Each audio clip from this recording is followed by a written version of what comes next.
नमस्कार, त्रिनेत्र चूरू अपडेट लेकर हाजिर हूं मैं विनीता शर्मा और आइए अब नजर डालते हैं आज की अपडेट्स पर।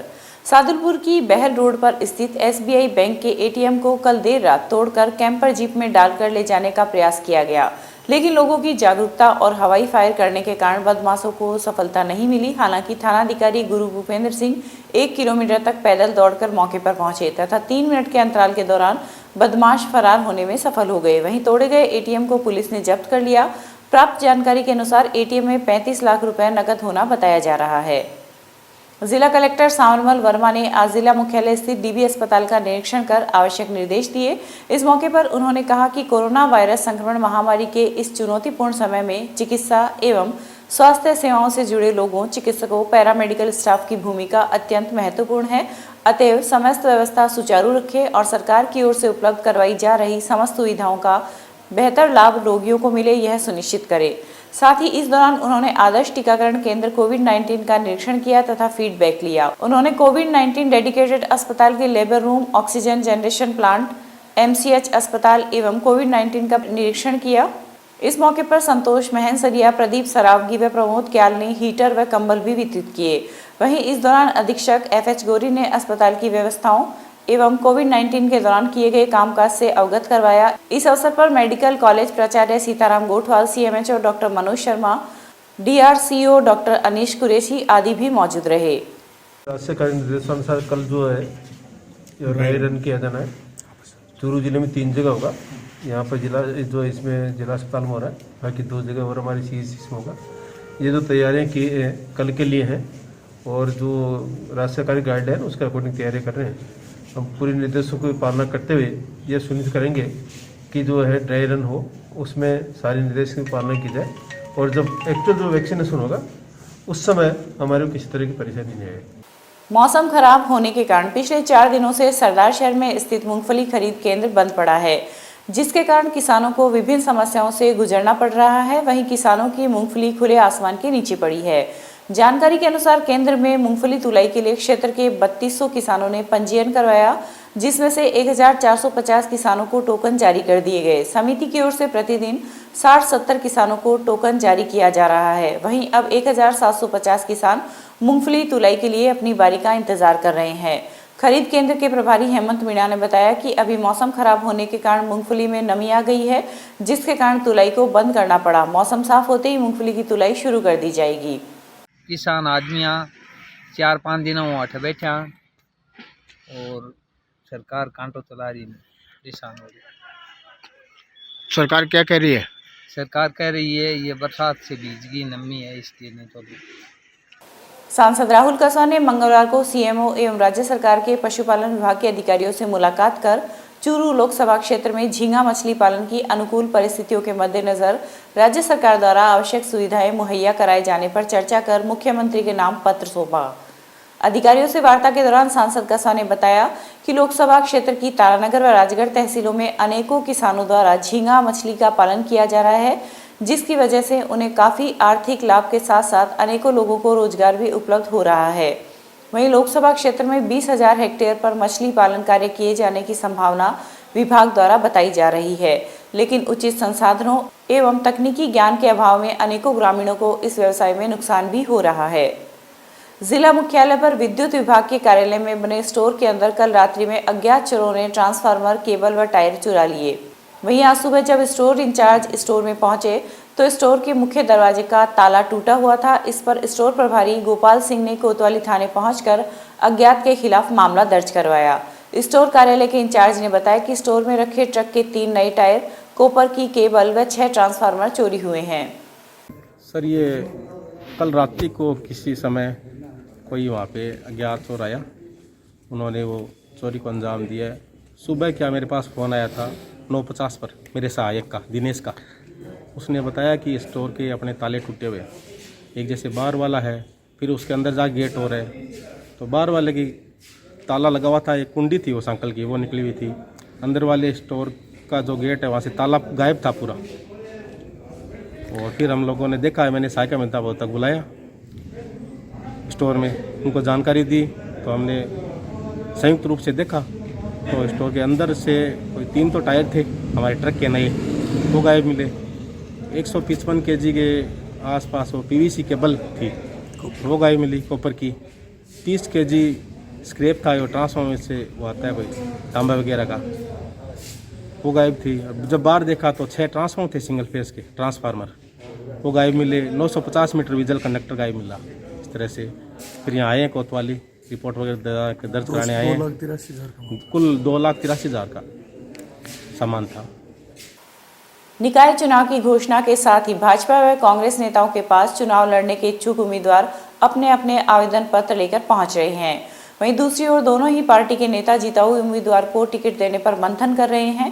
इसी के अंतर्गत आज रतनगढ़ जिला कांग्रेस कार्यालय में निवर्तमान जिला अध्यक्ष मनोहरलाल पुजारी, कांग्रेस नेता पूसाराम गोदारा व रमेश चंद्र इंदौरिया ने भी प्राप्त आवेदनों पर विस्तृत मंत्रणा की। निवर्तमान ब्लॉक अध्यक्ष अरविंद चाकलान ने बताया कि विभिन्न वार्डों से अपनी उम्मीदवारी जता रहे करीब 90 लोगों ने अपने अपने आवेदन पत्र प्रस्तुत किए हैं तथा 10 जनवरी तक चुनाव लड़ने वाले उम्मीदवारों से आवेदन लिए जाएंगे। इस मौके पर प्रधान प्रतिनिधि इंद्राज खीचड़, पूर्व पालिका अध्यक्ष रमेश कुमावत सहित अनेक कार्यकर्ता उपस्थित थे। अब वक्त हो चुका है एक अंतराल का। श्री दादू दयाल सैंडस्टोन हमारे यहाँ पर करौली, धौलपुर, बंसी, पहाड़पुर के पत्थरों पर कुशल कारीगरों के द्वारा नक्काशी व खुदाई का कार्य किया जाता है। अगर आपको अपने घर, फार्म हाउस, मंदिर की सजावट हेतु पत्थर की जाली, खूबसूरत फंवारे, सुंदर झरने, झरोके, गमले, शेर, हाथी, घोड़े, मूर्ति, भव्य चौखट, लैंप, सोफा सेट, छतरी, आकर्षक पिलर बनवाने हो तो संपर्क करें श्री दादू दयाल सैंडस्टोन, टी पॉइंट, सरदार शहर रोड, रतनगढ़। प्रोपराइटर पप्पूराम सैनी, दोसा वाले।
अंतराल के बाद फिर से स्वागत है।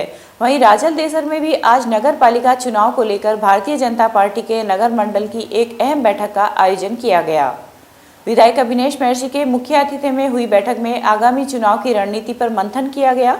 इस दौरान भाजपा के नगर अध्यक्ष पवन बोथरा, वरिष्ठ नेता कुंदन दाधीच व पूर्व पालिका अध्यक्ष गोपाल मारू सहित अनेक वक्ताओं ने आगामी नगर पालिका चुनाव में भाजपा का फिर से बोर्ड बनाने के लिए डोर टू डोर संपर्क कर भाजपा के प्रत्याशी को जिताने का संकल्प लिया। चुनाव करने के लिए 35 वार्ड आपके पास में है।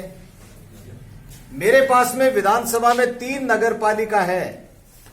105 कैंडिडेट्स का सिलेक्शन होना है। 45 रतनगढ़ में है, 35 आपके यहां है और 25 छापर में है। तो 105 कैंडिडेट्स का सिलेक्शन करने के लिए हमारे पास में 11 तारीख से प्रक्रिया शुरू हो जाएगी। 7 तारीख आज होगी, 3 दिन का समय, और उसके बाद में 1 दिन 2 दिन और मान लो तो 4-5 दिन में हमें कैंडिडेट्स का सिलेक्शन करके फॉर्म तैयार करवा के फॉर्म भरवाने का काम करना है। ये बहुत शॉर्ट पीरियड है। पहला सुख निरोगी काया त्रिनेत्र टीवी के इस विशेष अभियान के तहत हम आपको समय समय पर स्वास्थ्य से जुड़ी जानकारी व जैविक आहार के बारे में, जिले में हो रहे नवाचारों के बारे में अवगत कराते रहते हैं। इसी क्रम में आज आपको लेकर चलते हैं चूरू शहर के निकटवर्ती गांव ऊंटवालिया में और विशेष चर्चा करते हैं जैविक खेती करने वाले किसान लालचंद जी से। देखिए डॉक्टर मनोज योगाचार्य की विशेष रिपोर्ट।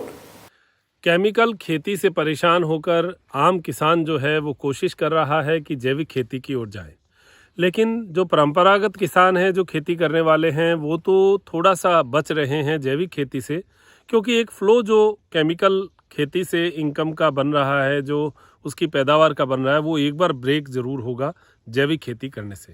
लेकिन जो लोग पहले किसी काम में थे, लॉकडाउन की वजह से घरों में आगे ज़मीन पड़ी थी, वो सभी लोग जो है ज़्यादातर जैविक खेती की ओर जा रहे हैं। हमारे साथ लालचंद जी हैं, जो कि चूरू के पास ऊंटवालिया गांव है, और उसमें इनका खेत है 50 बीघा। 50 बीघा खेत जो इनके हिस्से में आता है, परिवार के जो अदर जो लोग हैं उनके अलावा जो 50 बीघा खेत है, उस खेत में इन्होंने संकल्प लिया कि मैं जैविक खेती से ही अपनी पैदावार करूंगा। अभी जिस सरसों में हम खड़े हैं ये सारी जैविक है। इसमें क्या क्या ये करते हैं, कैसे करते हैं, ये हम बात करेंगे। लालचंद जी, बहुत बहुत स्वागत है आपका। जी नमस्ते सर। नमस्ते। आपका जो ये खेत है 50 बीघा, आप इसमें क्या क्या पैदावार लेते हैं अभी?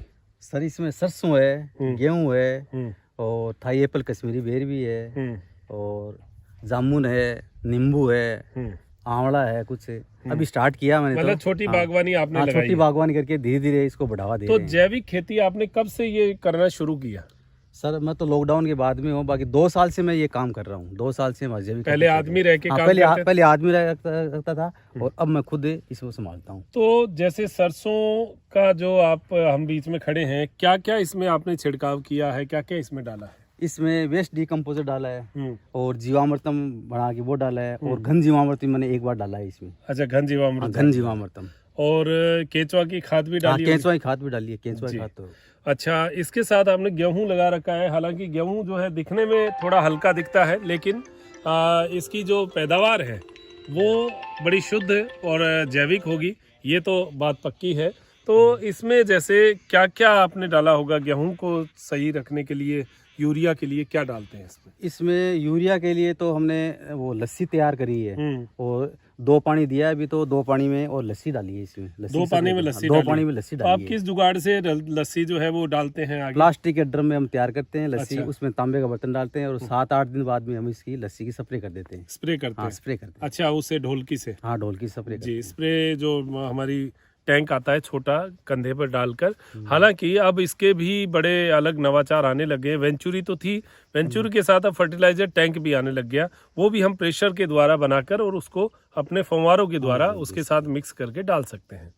तो आपने ये जो यहाँ पर पूरा गेहूं लगाया है, गेहूं के बाद में आपने एक बागवानी का भी जो है सेटअप लगाया, जिसमें थाई एप्पल बेर लगाए। क्या रिजल्ट रहा है? 1.5 साल हो गया सर? 1.5 साल से। पिछले अगस्त में लगाया? पिछले अगस्त में लगाया था, और 1.5 साल हो गई। 1.5 साल हो गई। तो अभी ग्रोथ कैसी है और उसके फल कैसे आए हैं? फल भी अच्छे आए हैं, ठीक है, फल भी अच्छे हैं, और बाकी हमने केमिकल डाला नहीं है कुछ भी बाकी, और पूरा एकदम जैविक कर रहे हैं हम। जैविक के अलावा हमारे घर में डीएपी यूरिया कहीं नहीं हम कुछ। अच्छा, कुछ आप कुछ करते नहीं देंगे। हाँ, तो इसमें पैदावार का आपको फर्क पड़ता होगा? पैदावार का तो इसका रिजल्ट थोड़ा धीरे धीरे आता है, और बाकी रिजल्ट हमको दिख रहा है कि अच्छा है।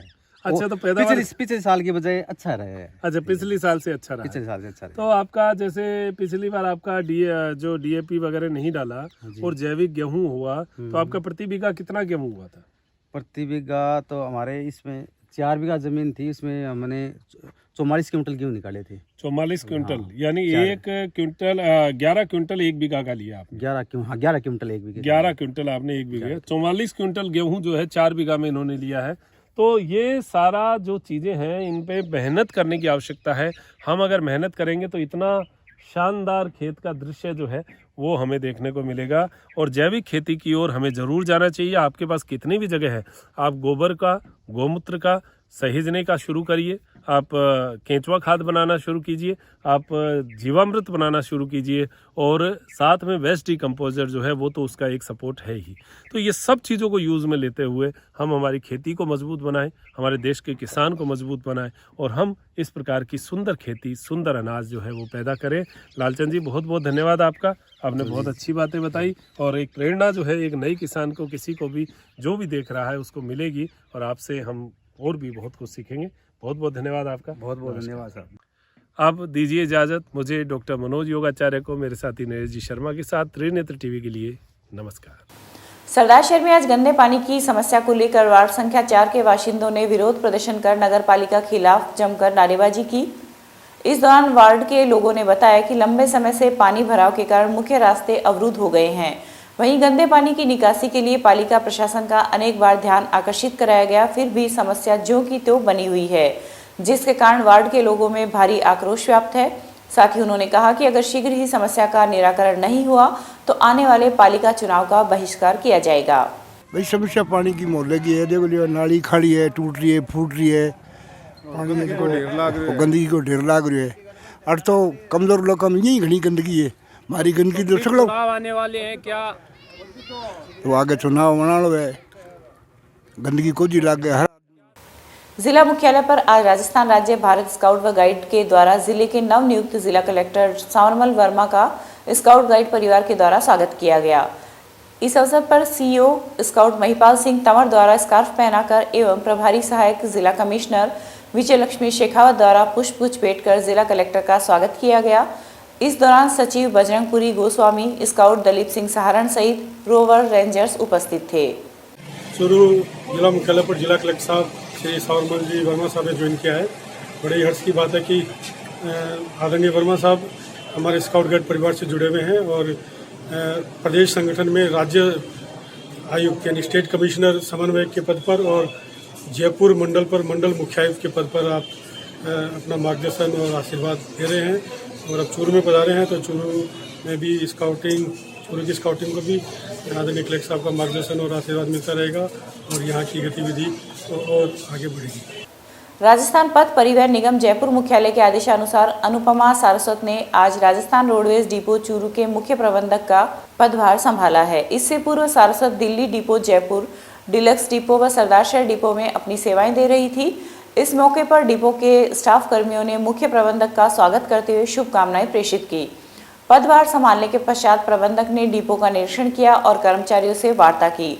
सारस्वत ने कहा कि राजस्थान रोडवेज ही आमजन को सुगम सुरक्षित यात्रा देने का प्रयास करती है। वहीं यात्रियों को सुरक्षित सुविधा युक्त यात्रा बस स्टैंड पर सभी जरूरी मूलभूत सुविधाएं भी प्रदान करती है।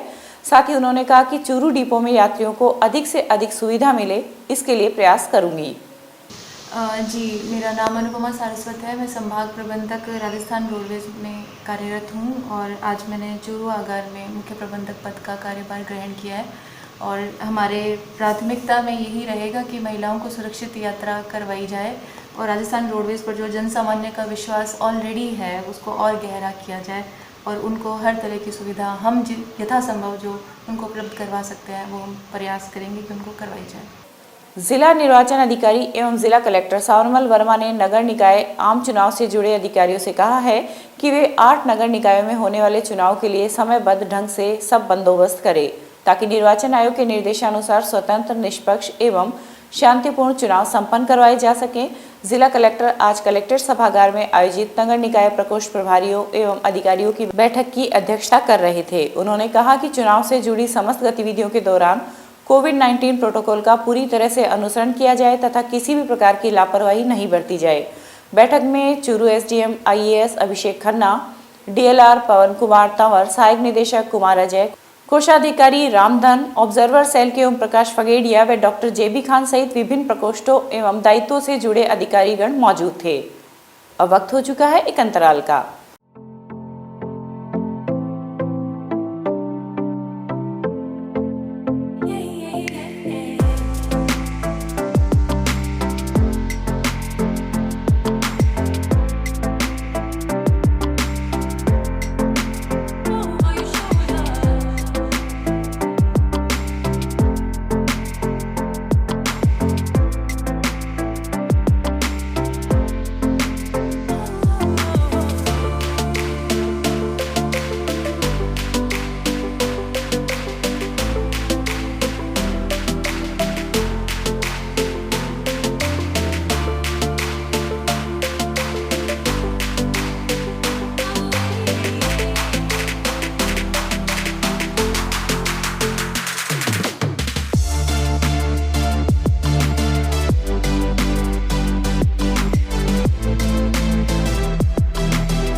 श्री दादू दयाल सैंडस्टोन।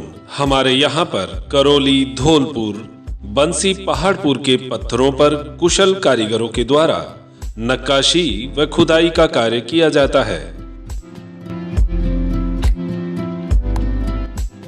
अगर आपको अपने घर, फार्म हाउस, मंदिर की सजावट हेतु पत्थर की जाली, खूबसूरत फंवारे, सुंदर झरने, झरोके, गमले, शेर, हाथी, घोड़े, मूर्ति, भव्य चौखट, लैंप, सोफा सेट, छतरी, आकर्षक पिलर बनवाने हो तो संपर्क करें श्री दादू दयाल सैंडस्टोन, टी पॉइंट, सरदार शहर रोड, रतनगढ़। प्रोपराइटर पप्पूराम सैनी, दोसा वाले। अंतराल के बाद फिर से स्वागत है। जिला मुख्यालय पर 26 जनवरी को पुलिस लाइन मैदान में जिला स्तरीय गणतंत्र दिवस समारोह विभिन्न आयोजनों के साथ कोविड-19 प्रोटोकॉल का ध्यान में रखते हुए गरिमापूर्ण ढंग से मनाया जाएगा। गणतंत्र दिवस तैयारियों को लेकर बुधवार को कलेक्ट्रेट सभागार में आयोजित बैठक में जिला कलेक्टर सांवरमल वर्मा ने अधिकारियों को विभिन्न दायित्व सौंपकर आवश्यक निर्देश दिए। उन्होंने अधिकारियों से कहा कि जिला स्तरीय गणतंत्र दिवस समारोह के सफल आयोजन के संबंध में सौंपे गए दायित्वों एवं कर्तव्यों का निष्ठापूर्वक निर्वहन करें। साथ ही उन्होंने बताया कि गणतंत्र दिवस हम सभी के लिए उल्लास और गौरव का पर्व है। हमारा यह भाव कार्यक्रम में दृष्टिगोचर होना चाहिए। कार्यक्रमों के दौरान कोविड-19 प्रोटोकॉल एवं अन्य निर्देशों की समुचित पालना सुनिश्चित की जानी चाहिए। जिला एथलेटिक्स संघ चूरू द्वारा आगामी 9 तथा 10 जनवरी 2021 को रतनगर के खेल मैदान में जिला प्रतियोगिता का आयोजन किया जाएगा। संघ के ठाकुरमल शर्मा ने बताया कि प्रतिभागियों को आयोजित स्पर्धा में भाग लेने के लिए सुबह 9 बजे पहुंचना होगा। ज्ञात रहे 9 जनवरी को बालक खेल प्रतियोगिता एवं 10 जनवरी को बालिका खेल प्रतियोगिता का आयोजन होगा। एथलेटिक्स संघ द्वारा दिनांक 9 व 10 जनवरी को रतनगर खेल मैदान पर जिला प्रतियोगिता बालक एवं बालिका का आयोजन किया जा रहा है। जो भी खिलाड़ी भाग लेना चाहे वह सुबह 9 बजे रतनगर पहुँचे।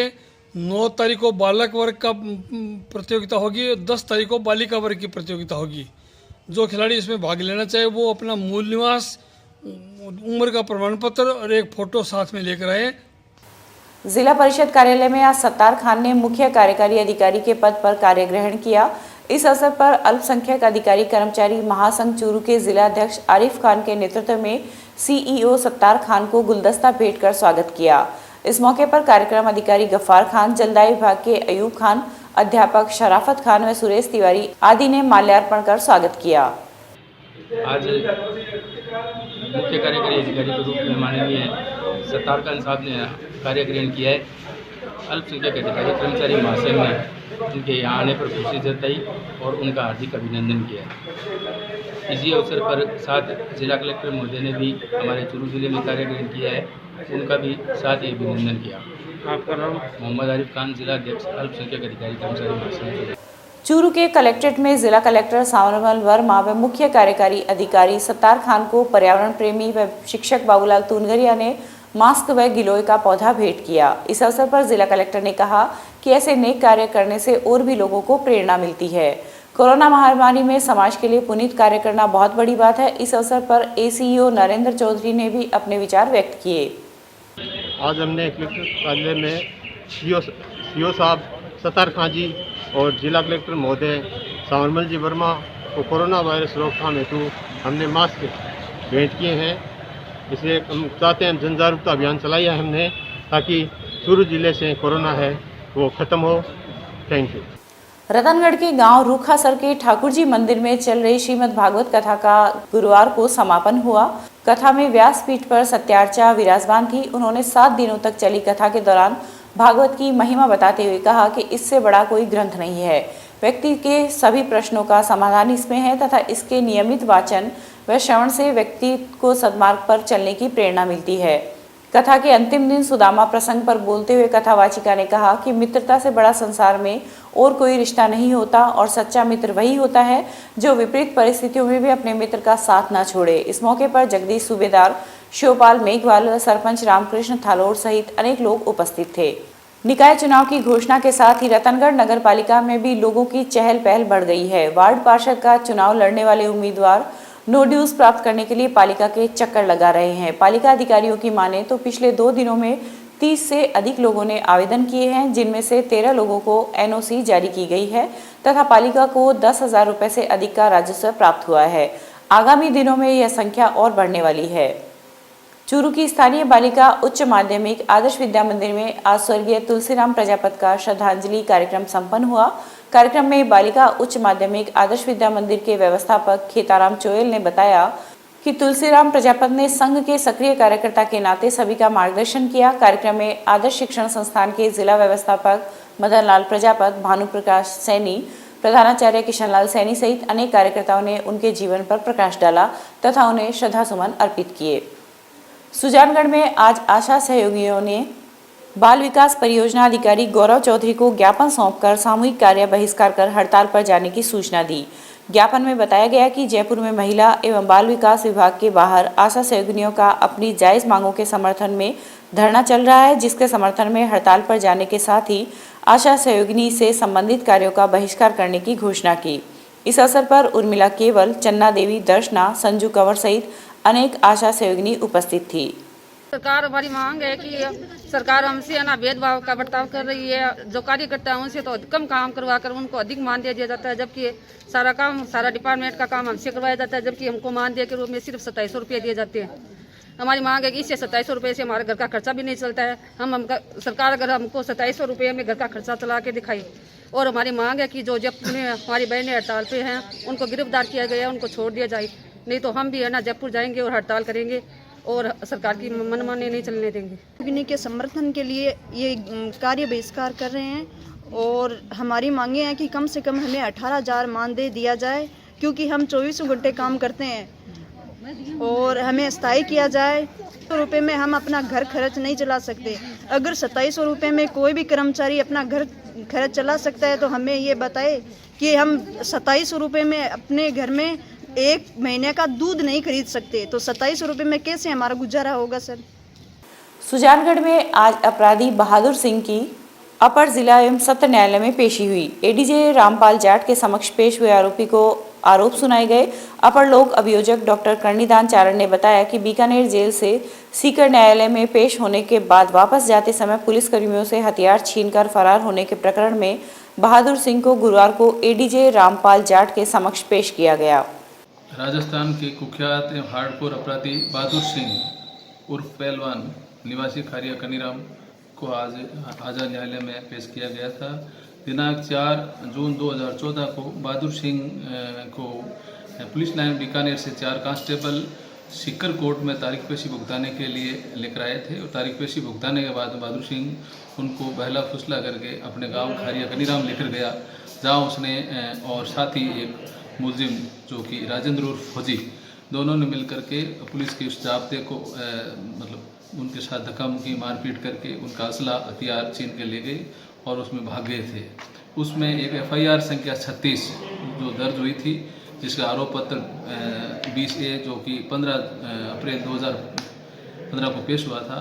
उक्त आरोप पत्र भारतीय दंड संहिता धारा 307, 392, 222, 224, 225, 225 क, 225 ख, 120B और 75 IPC तथा आर्म्स एक्ट की धारा 3/27 में प्रस्तुत किया गया था। आज उस मुकदमे में बहादुर सिंह के ऊपर माननीय न्यायालय ने चार्ज लगाया था। उस चार्ज के लिए आज बहादुर सिंह न्यायालय में उपस्थित आया था और बहादुर सिंह एक हार्डकोर अपराधी है, इसको बहुत ही पुलिस कस्टडी के अंदर लाया गया था और बड़ी चाक पुलिस और प्रशासन की व्यवस्था थी। ये था आज का चूरू अपडेट। कल फिर हाजिर होंगे नई अपडेट के साथ। अब दीजिए इजाजत। नमस्कार।